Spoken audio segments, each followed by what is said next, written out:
Welcome, everybody, to this week's podcast episode for the Financial Freedom for Physicians podcast. I'm your host, Dr. Christopher Liu. And as you know, we talk about 4 different types of freedom: time, financial, location, health freedom.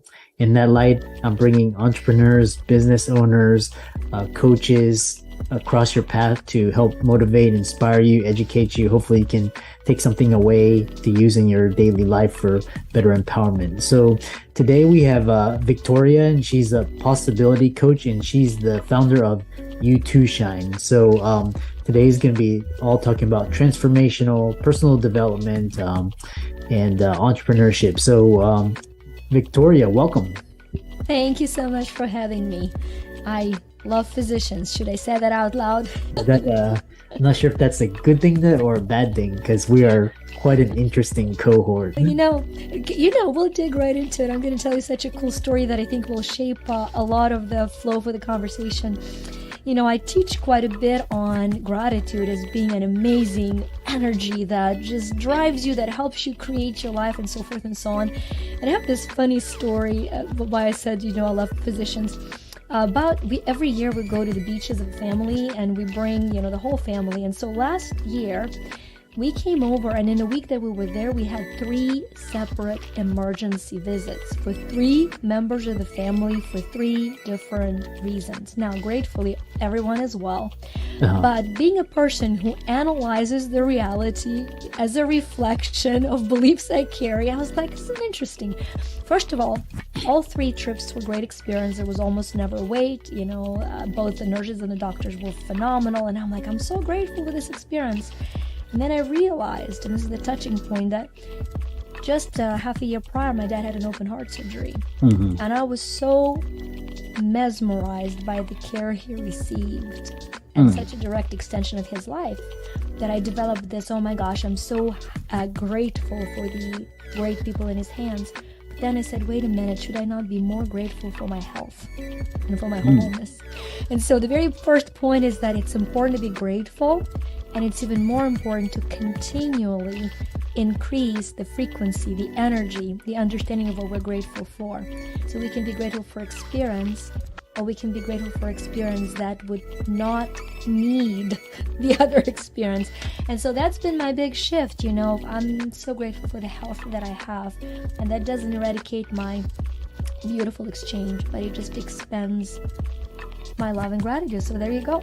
I really like what you mentioned about how you can expand and shift your frequency, which is, everybody's saying operate on a higher vibrational frequency, but when I actually get down to think about it, it's really it sounds good in concept, but if you sounds like if you expand your focus to something greater or higher frequency or higher vibration, but I'm always interested in the mechanics. Yeah. We can talk of mechanics. This is what I get to travel the world and talk about all day long. Stop me. You imagine there's a stop button. But Einstein is attributed this quote, and we don't know. The great internet, might have self-aligned it for him, but he is attributed this quote that match the frequency of the reality you want, and you cannot help but have that reality. This is not philosophy, this is physics. So what is frequency, right? It's in quantum physics and in Newtonian physics both, it's just simply the oscillation of the wave. It's just a vibration. I am speaking, that was different frequency. I should not sing, right? It's the pitch, the speed at which I'm speaking, all of that, how often the sound wave crosses the barrier, creates the frequency. And we know that our thoughts are electric impulses. Every time I think something, the science measures an electric impulse in my brain. We know that electric brainwave, that electric impulse must have a magnetic field. Yeah. So that magnetic field is our emotion. So we're electric beings, or in other words, we're thinking, feeling beings. And we know that electromagnetic field, when it vibrates, will cause into motion there's certain forces. Meaning, if I think I'm a loser, I'm going to feel like one. I'm going to show up at the interviewing like one. I'm going to not get a job and say, see, I knew it all along. If I'm going to start up with the thought, they're so lucky to have me. I can't wait to come in and change the environment for the better. Oh my gosh, I'm so excited about this opportunity. They're lucky to have me. Do you feel the energy even in this example, how it's like expanding? I'm going to show up into the interview. And I'm like, here I am.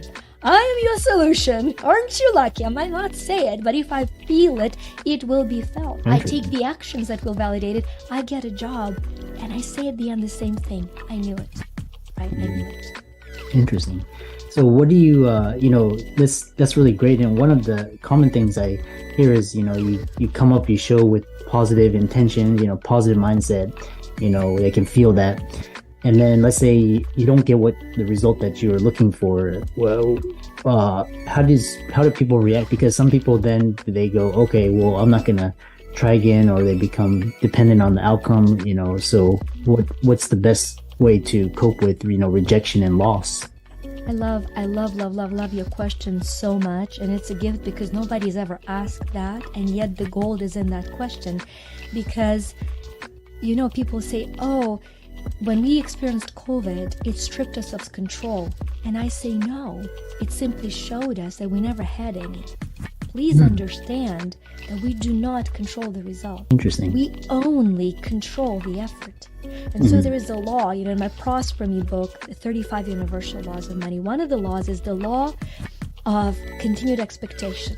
So the law of expectation states, expect the best without attachment to the result.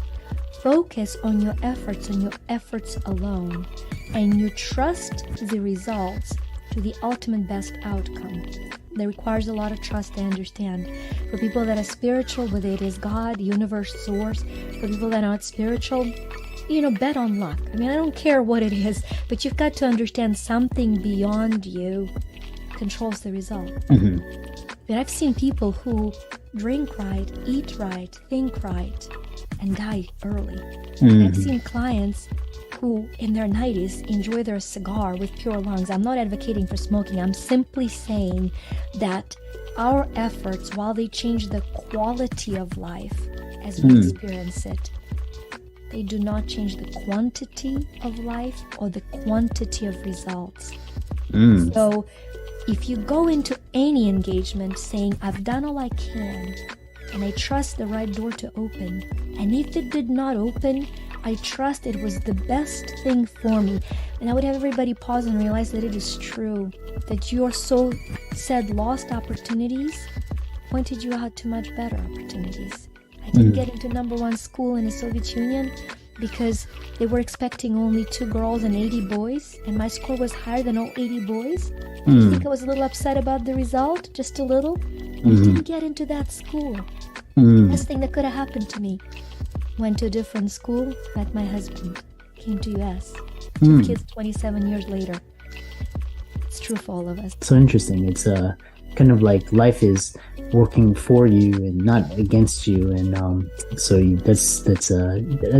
I've talked to a lot of athletes, and they come in with that same thing. They can focus on their preparation, and they focus on their diet and their conditioning, and game day, that's really, it's who performs the best, who's the best prepared. Sometimes even being the best prepared, you can't control things. So yeah, that's a good way to put it. And then one thing is that we'll talk about your book, your Prosper Me book, and this mindset shift formula and its 6 ingredients.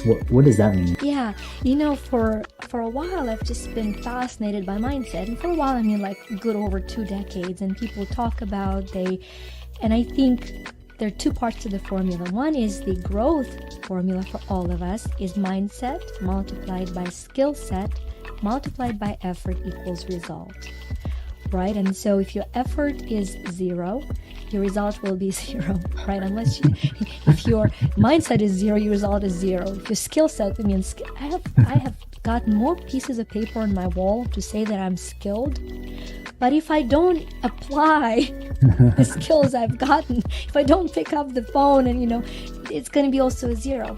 So that's the basic formula of leading into results. Remember, we don't control them, we trust them, the best will happen. But that's what we control. We control the mindset, we control the skill set, and we control the effort. And then you look at mindset. And what I've come to understand, that it's a set of 6 mental faculties. That is how I teach it, with passion, as you can tell. So we can dial it down. But I'm so passionate about, because when people say, how do I change my mindset? Just saying, oh, look in the mirror and smile, I mean, it's going to last a little bit. But when you understand the ingredients, and the 6 ingredients are first imagination. And really, imagination is just your connection to your self-image. And your self-image is your connection to your self-worth. We're taught to dream big, but I've got to tell you, I will never dream bigger than the image of a person I believe I am. If I'm undeserving of something great, I'm not going to dream it. I'm not going to imagine it. So here's a part of a mindset, your self-worth. You got to work on your self-worth so you can build your imagination to imagine great things. Everything is born first as an idea, everything, and then it's implemented. Second one is intuition.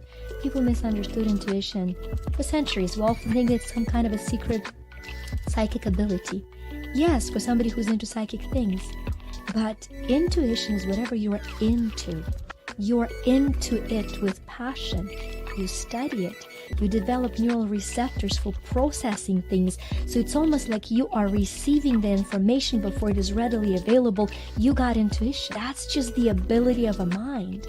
Then we have perception. Perception is everything. I like to wear different color glasses and then say, if I'm wearing red and you're wearing blue, and we argue about the color of a yellow cup, and each one is right. We just need to change the glasses. Then there's memory. Then there is reason and will. So 6 ingredients to mindset. So now when you want to shift your mindset, you pause and you say, wow, what is my reason? Do I reason for me or against me? When somebody comes up with an opportunity, how does my faculty of reason work in my mindset? Do I come up with excuses? Do I reason defeat? Or do I reason opportunity? There's no self-judgment, just self-awareness, right? And then there's will. So you can find your strongest and your weakest faculty, and you can start shifting your mindset by pouring into developing them. It's very intentional. Wow. It's very powerful what you're talking about. It's almost like mental conditioning. And then you talk about how to manifest anything in the most aligned way. I've been reading some books about energy alignment, and then sort of where you manifesting work. I'm very curious on your thoughts on that. Yeah, I think I tell people, here's the joy kill phrase. We don't get what we want in life, we actually get who we are. And it's an awakening thing. But the first step of manifestation is awareness of what it is we're currently manifesting. And I tell people how to be aware of what you're manifesting. Notice what you notice and how you notice. Because whatever you notice and how you notice is what you create. What do I mean? If you are, let's say, a single person who wants to create a loving relationship, notice how you observe happy couples. Are you happy for them? Are you joyful for them? Or are you resenting? Are you feeling lack of? Because whatever feeling is a frequency, emotion is an energy. Whatever your experience is what you bring more into your life. So the very first point of awareness is be beautifully aware of how you currently perceive, mental faculty of perception, perceive the world.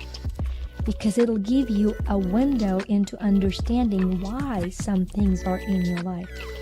And once you are aware, through love, not judgment, through full self-awareness, you hug the little scared self and you say, hey, burger, yep, we hated them till now. Now we love them. Those millionaires? We thought they were filthy, greedy pigs. Guess what? There's some kind, giving, charitable ones.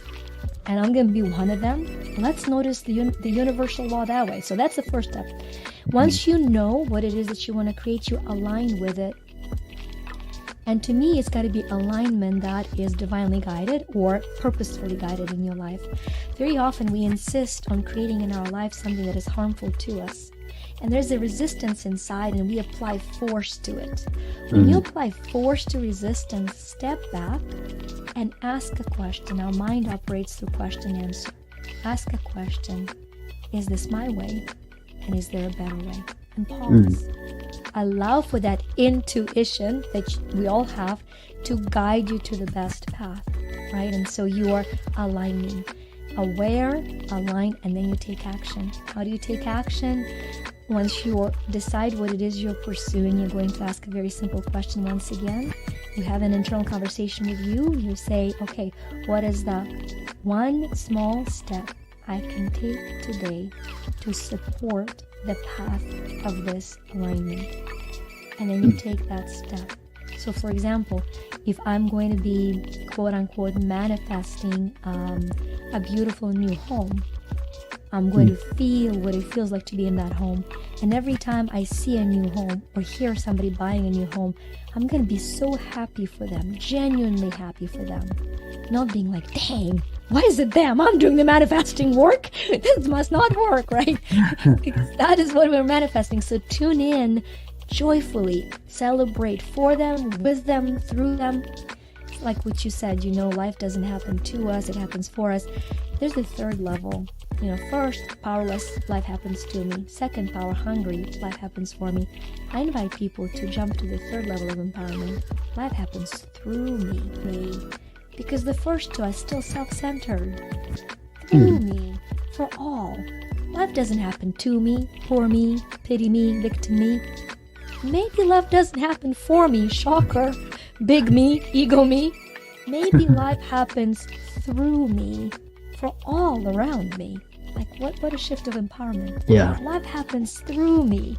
And so when you manifest from that place, you say, oh my gosh, I'm happy for them. The joy comes through me and to them. Because when it comes through me, the for me will happen. It's secondary. Yeah, well, this is really, I think we could have a master class or, workshop we're coming up close to the time, but talk about your book and then, the principles behind it, how you came up with the ideas, and lastly, how people can find it and contact you, your website, follow you. Yeah, beautiful. So in terms of the best way to absorb the knowledge from the book and the practice, more importantly, we have a free quiz. It's called moneyquiz.me. And the reason it's .me is because I'm very big on me as matter, energy, mortal, eternal, material essence. I like to play with words. So when you go to moneyquiz.me, what it's going to do is you're going to have fun taking it. And it's going to tell you your driving passion and emotion in life, whether it is value or simplicity or compassion. All of us have this main emotion through which we perceive the world. And then it's going to tell you 3 universal laws that you are to master in order to start the journey of prosperity. So that's an intro into the journey of prosperity. The book itself, the Prosper Me book, is my journey of over 3 decades plus of experiencing it all, coming from debt, from losing hundreds of thousands of dollars in different business venues. I started a lot of businesses that were against my intuition, that I used my reason to convince me that my intuition was bad. I mean, it's all in the book. But the book itself is 35 universal laws. Why the universal? You can apply every one of them to every aspect of your life. Every aspect of your life. But the book applies them to your finances. So there is a concept. They're very short, 3-4 page chapters. And there's a spiritual concept or universal law. Then there are 3 practical steps for you to take to implement the law immediately to start experiencing both spiritual freedom, emotional, mental, and financial freedom. And then there's at the end what I call is an energy activation, which is an affirmation that is energetically charged to shift your subconscious mind, that it can support the conscious journey through the book. That is the book. That is the secret sauce recipe that has prospered me and my family. This is how my kids live and prosper in their lives. My friends, my clients, it works if you do.